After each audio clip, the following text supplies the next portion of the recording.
भारत के दक्षिण में, जहां बंगाल की खाड़ी और हिंद महासागर एक दूसरे से मिलते हैं, वहां एक पवित्र स्थल स्थित है, रामेश्वरम। यह स्थान न केवल प्राकृतिक सौंदर्य से भरपूर है, बल्कि आस्था, धर्म और पुराणों की कथाओं से भी गहराई से जुड़ा हुआ है। यह द्वीप, जो शंख जैसा दिखता है, हिंदू धर्म में बहुत खास माना जाता है। श्रद्धालु यहाँ आशीर्वाद लेने और हजारों साल पहले हुई दिव्य लीला की एक झलक पाने के लिए रामेश्वरम आते हैं। रामेश्वरम, जिसे पंबन द्वीप भी कहते हैं, पंबन चैनल से इंडिया से अलग होता है। इसे एक पुल से जोड़ा गया है, जो खुद में एक अभियांत्रिकी का चमत्कार है। इस द्वीप पर बहुत सारे मंदिर और पवित्र पानी की जगहें हैं। हर एक पुराने समय की कहानियां कहती है, लेकिन रामेश्वरम का दिल, इसका आध्यात्मिक केंद्र, रामनाथ स्वामी मंदिर है। ये मंदिर, जो भगवान शिव को समर्पित है, 12 ज्योतिर्लिंगों में से एक है, जो शिव के प्रकाश के अनंत स्तंभ के रूप में प्रतिनिधित्व है। कैसे बना ये ज्योतिर्लिंग? ये कहानी प्यार, बिछोह, पछतावे और मुक्ति की है। ये विष्णु के 7वें अवतार भगवान राम और उनकी प्यारी सीता को बचाने की उनकी खोज की कहानी है। एक भयंकर युद्ध के बाद राम ने राक्षस राजा रावण को मारकर विजय प्राप्त की। उन्होंने सीता को रावण के राज्य लंका से बचाया। फिर भी जीत अधूरी थी। राम एक ब्राह्मण की हत्या के पाप से परेशान थे, एक पाप जो रावण ने चालाकी से उन पर लगाया था। इस पाप का प्रायश्चित करने के लिए राम ने भगवान शिव का आशीर्वाद मांगा। उन्होंने शिवलिंग स्थापित करने का फैसला किया, जो शिव के अनंत स्वरूप का प्रतीक है। उनकी पत्नी सीता ने रेत से एक लिंग बनाया, लेकिन राम अपने भक्ति का एक और स्थायी प्रतीक चाहते थे। उन्होंने अपने वफादार भक्त हनुमान को शिव के धाम कैलाश पर्वत से एक लिंग लाने के लिए भेजा। अपनी गति के लिए जाने जाने वाले हनुमान समुद्र के पार उड़ गए। हालांकि लिंग की स्थापना का शुभ मुहूर्त तेजी से नजदीक आ रहा था। जैसे जैसे समय निकलता गया, राम चिंतित होते गए। हमेशा की तरह साधन संपन्न सीता ने उनसे रेत के लिंग की स्थापना के साथ आगे बढ़ने का आग्रह किया। उन्होंने उन्हें आश्वासन दिया कि अगर शिव की इच्छा होगी तो यह मुख्य लिंग के रूप में रहेगा। इस प्रकार राम की भक्ति से पवित्र रेत का लिंग रामेश्वरम में ज्योतिर्लिंग बन गया। रामेश्वरम की तीर्थ यात्रा केवल एक यात्रा नहीं है, यह विश्वास और शुद्धि की यात्रा है। भक्तों का मानना है कि मंदिर परिसर के भीतर 20 पवित्र तीर्थों या कुंडों के पवित्र जल में डुबकी लगाने से उनके पाप धुल जाते हैं।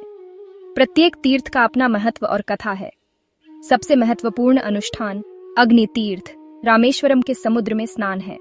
भक्तों का मानना है कि इससे उनके पाप धुल जाते हैं और वे भगवान शिव का आशीर्वाद प्राप्त करने के लिए तैयार हो जाते हैं। इसके बाद वे अन्य तीर्थों में स्नान करते हैं। प्रत्येक में शुद्ध करने और उपचार करने की अनोखी शक्ति होती है। मंदिर के अनुष्ठान विस्तृत हैं और माना जाता है कि ये स्वयं राम के समय से किए जाते रहे हैं। उत्तर से तीर्थयात्रियों द्वारा लाए गए गंगा जल को शिवलिंग पर चढ़ाना विशेष रूप से शुभ माना जाता है। भजनों का जाप, धूप की सुगंध और घंटियों की लयबद्ध ध्वनि गहरी आध्यात्मिकता और भक्ति का वातावरण बनाती है। मानव भक्ति और स्थापत्य प्रतिभा का प्रमाण रामनाथ स्वामी मंदिर रामेश्वरम के केंद्र में शानदार ढंग से खड़ा है। इसके विशाल गोपुरम या प्रवेश द्वार जटिल नक्काशी से सजाए गए, आकाश को छेदते हुए मानो स्वर्ग को बुला रहे हों। द्रविड़ शैली की वास्तुकला में बना यह मंदिर शिल्प कौशल और कलात्मकता का एक आश्चर्यजनक उदाहरण है। मंदिर की सबसे खास विशेषताओं में से एक इसके लंबे गलियारे हैं। एशिया में सबसे लंबा माना जाने वाला ये गलियारे हजारों स्तंभों से सुसज्जित हैं।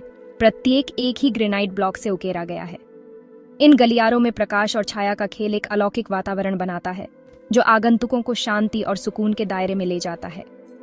मंदिर के गर्भगृह में ज्योतिर्लिंग है, जो भगवान शिव का अवतार है। कहा जाता है कि लिंग की स्थापना स्वयं राम ने की थी।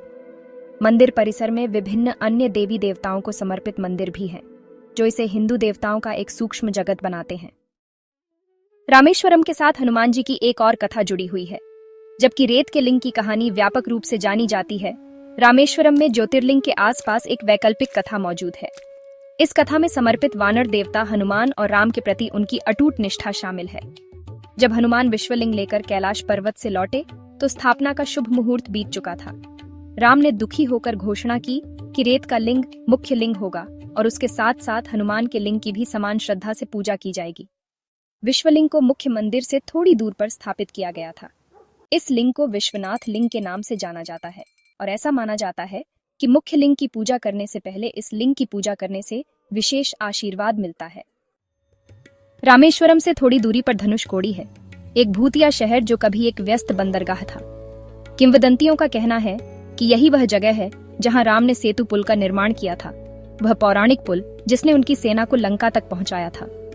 धनुषकोडी, जिसका अर्थ है धनुष का अंत, उस स्थान को चिह्नित करता है जहां कहा जाता है कि राम ने अपने धनुष की नोक से पुल को तोड़ा था। धनुषकोडी उस स्थान के रूप में भी महत्व रखता है जहां विभीषण, रावण का भाई जिसने रक्त संबंधों से अधिक धार्मिकता को चुना, को लंका का राजा ताज पहनाया गया था। युद्ध के बाद राम ने धनुषकोडी में राज्याभिषेक समारोह किया, जिससे यह ऐतिहासिक और पौराणिक महत्व का स्थान बन गया। आज धनुषकोडी प्रकृति की शक्ति की एक कठोर याद दिलाता है। 1964 में एक विनाशकारी चक्रवात ने शहर को जलमग्न कर दिया, जिससे केवल खंडहर रह गए। अपने विनाश के बावजूद धनुषकोडी उन आगंतुकों को आकर्षित करना जारी रखता है जो कभी फलते फूलते शहर के अवशेषों को देखने और हवा में व्याप्त किंवदंतियों से जुड़ने के लिए आते हैं। भारत के प्रत्येक ज्योतिर्लिंग की अपनी अलग पौराणिक कथा है, जिसका अपना विशेष महत्व है।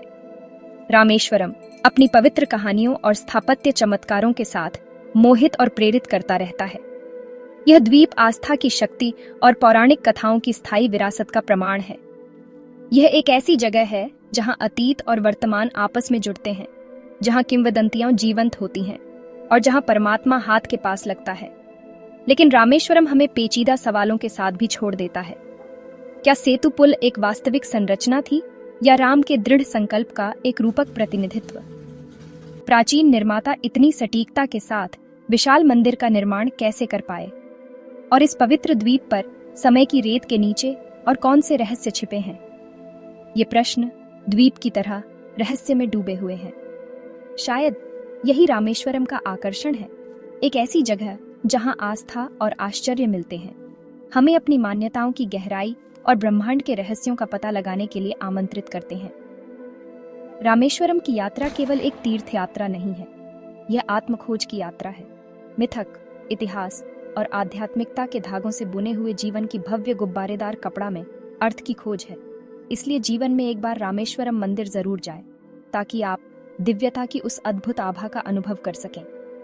आशा है आपको यह वीडियो पसंद आया होगा। ऐसे ही रहस्यमय और ऐतिहासिक भारतीय संस्कृति की कहानियों के लिए जुड़े रहें और एक कॉस्मोस के साथ। देखने के लिए धन्यवाद।